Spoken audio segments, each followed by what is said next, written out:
इन्हीं वैवस्वत मनु के 10 पुत्र हुए। 10 पुत्रों में एक पुत्र थे लभग जी महाराज, इनके पुत्र हुए नाभाग, और नाभाग जी के परम भागवत पुत्र हुए अम्बरीश जी महाराज। बोल अम्बरीश जी महाराज की। अम्बरीश जी महाराज इतने भक्त थे महाराज, सवै मना कृष्ण पदार बिंदयो वचान से वैकुंठ गुणानुवर्णने। अम्बरीश जी महाराज इतने भक्त हैं कि हर समय भगवान का गुणगान गाते रहते हैं। यदि आटा भी पीसते हैं तो भगवान का नाम करते रहते हैं, झाड़ू भी लगाते हैं तो भगवान का नाम लेते रहते हैं। इनकी विशेषता यह है कि हमेशा एकादशी का व्रत लेते हैं और द्वादशी के दिन हमेशा क्या करते हैं, उद्यापन करते हैं। एक बार ऐसे ही एकादशी का व्रत लिया, उद्यापन कर रहे थे द्वादशी को। उसी समय दुर्वासा जी को निमंत्रण दिया, हे दुर्वासा जी आप हमारे घर में आइए, हम उद्यापन करेंगे व्रत में। जैसे दुर्वासा जी आए, दुर्वासा जी ने कहा हे अम्बरीश अभी मैं स्नान बंदन करके आता हूँ, संध्या बंदन करके आता हूँ, तब उद्यापन कर लेंगे। दुर्वासा जी स्नान करने के लिए चले गए और ध्यान लगाते लगाते सायं होने लग गया, पर लेकिन दुर्वासा जी नहीं आए। अम्बरीश जी को लगा कि क्या होगा, अगर नहीं आएंगे तो मेरा व्रत तो खंडित हो जाएगा, क्या किया जाए। ब्राह्मणों से पूछा तो ब्राह्मणों ने कहा हे अम्बरीश ऐसा करो, भगवान के चरणों जल को आप ग्रहण करो, आपका व्रत भी खुल जाएगा, ब्राह्मण का अपमान भी नहीं होगा। उन्होंने जैसे चरणों तक को लिया, दुर्वासा जी तब जब तक आए, दुर्वासा जी ने पूछा हे अम्बरीश अभी उद्यापन तो नहीं हुआ। अम्बरीश ने कहा महाराज अभी चरणामृत केवल ग्रहण किया है, भोजन तो मैंने नहीं किया। जैसे चरणामृत का नाम लिया दुर्वासा जी को बड़ा क्रोध आ गया, अरे दुष्ट मेरे आए बिना तूने जल ग्रहण कर दिया। उसी समय दुर्वासा जी ने एक कृत्या को प्रकट किया और अम्बरीश जी मारने के लिए जैसे वो कृत्या दौड़ी तो भगवान का सुदर्शन चक्र आता है और सुदर्शन चक्र उस कृत्या को समाप्त करके दुर्वासा जी के पीछे पीछे पड़ता है। दुर्वासा जी दर दर भागते रहते हैं भगवान नारायण की शरण में, शंकर जी की शरण में, ब्रह्मा जी की शरण में, पर कहीं भी दुर्वासा जी को मुक्ति नहीं मिलती। अंत में भगवान कहते हैं, नारायण भगवान कहते हैं यदि तुम अम्बरीश की शरण में यदि जाओगे तो जरूर तुम्हें इस चक्र से मुक्ति मिल जाएगी। दौड़कर भगवान अम्बरीश जी के पास दुर्वासा जी आते हैं। यदि नो भगवान प्रीता एक सर्वगुणाश्रय सर्वभूतात्म भावेन तिजो भवतु विद्युराः। अम्बरीश जी ने प्रार्थना की सुदर्शन चक्र से, हे सुदर्शन चक्र यदि मैंने जीवन पर्यंत तक भगवान की भक्ति करी है तो हे सुदर्शन चक्र तुम शांत हो जाओ। अम्बरीश की भक्ति के कारण सुदर्शन चक्र वहीं पे शांत हो गया। और अम्बरीश जी महाराज की, इन्हीं अम्बरीश जी महाराज के वंश में आगे चलकर सत्यव्रत हुए और सत्यव्रत के पुत्र हरिश्चंद्र हुए। हरिश्चंद्र के पुत्र कौन हुए, रोहित, रोहित के पुत्र बाहु और बाहु के पुत्र सगर हुए और सगर के 60,000 पुत्र हुए। जिन 60,000 पुत्रों ने भगवान कपिल देव का अनादर किया, जिसके फलस्वरूप सभी 60,000 पुत्र भस्म हो गए।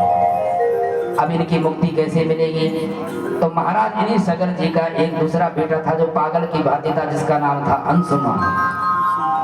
अंशुमान ने तपस्या करी भगवती गंगा लाने के लिए, लेकिन भगवती गंगा नहीं आई।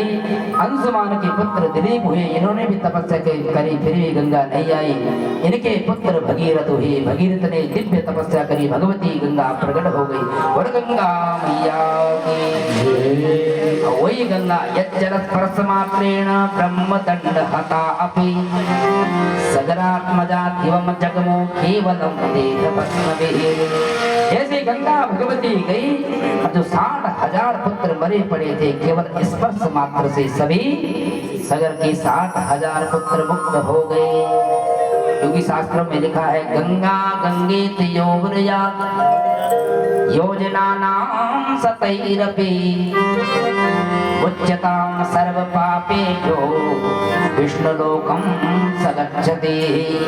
यदि कोई व्यक्ति गंगा में नहीं जा सकता है, असमर्थ है, यदि वो नाम भी ले देता है जल पीते समय, गंगा गंगेति योगनयात् 2 बार यदि नाम ले लेता है, हजारों कोस दूर से उसे विष्णु लोकम च गच्छति, भगवान विष्णु के लोक को प्राप्त हो जाता है। बोल गंगे मैया की।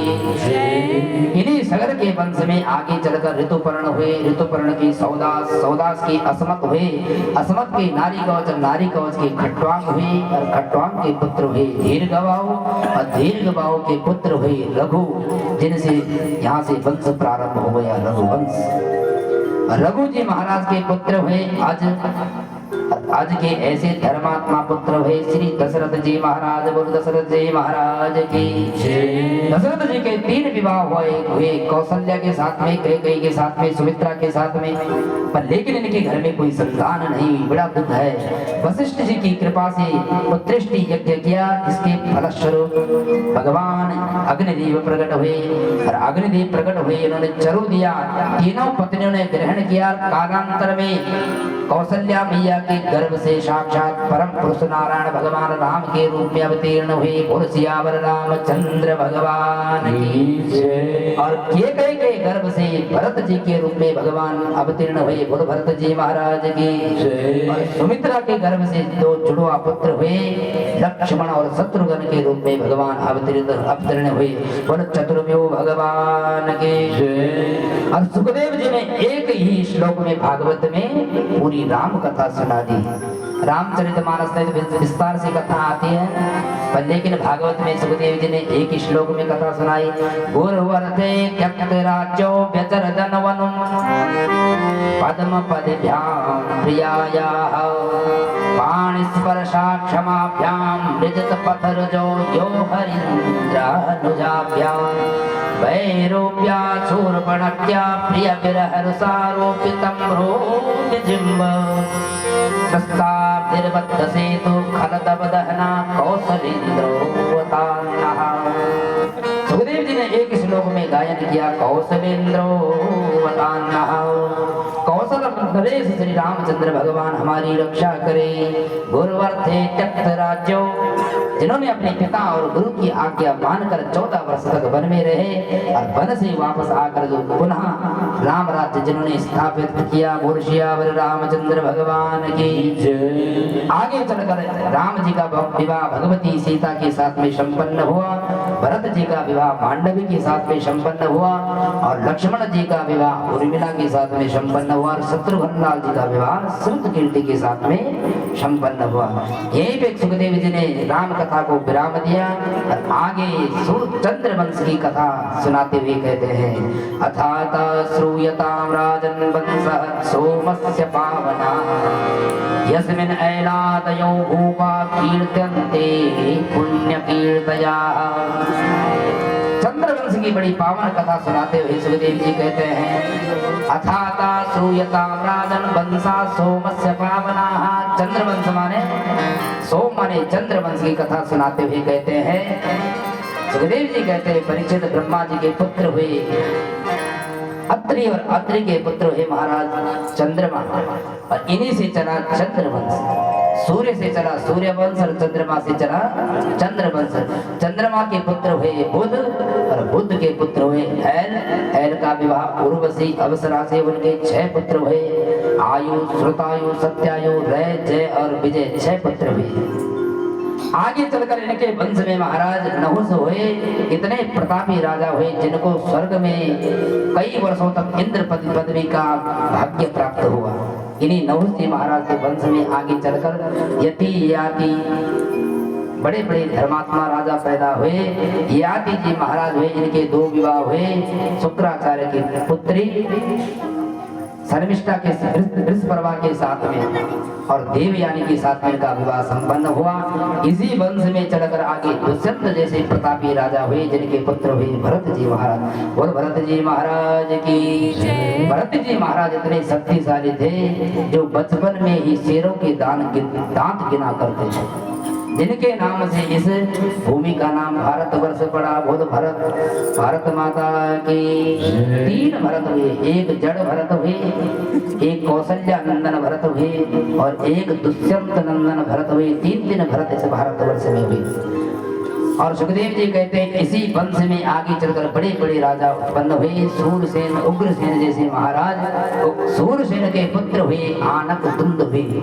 आनक दुंद माने वसुदेव जी, क्योंकि जब वसुदेव जी का जन्म हुआ था अनेक प्रकार के नगाड़े बजे, इसलिए इनका नाम आनक दुंद भी हो गया। बोल वसुदेव जी महाराज की। वसुदेव जी का विवाह देवकी के साथ में संपन्न हुआ और इन्हीं के घर में साक्षात परम पुरुष नारायण का अवतार हुआ। बोल सच्चिदानंद भगवान की। जैसे सुखदेव जी ने इतनी कथा सुनाई तो परीक्षित ने पांव पकड़ दिए सुखदेव जी के। अरे गुरुदेव अभी कथा समाप्त कर दी क्या? अभी नारायण आए कहा? कथितो वंश विस्तारो भवता सोम सूरयो राज्यां चो भयवंश्यानां चरितं पदमा।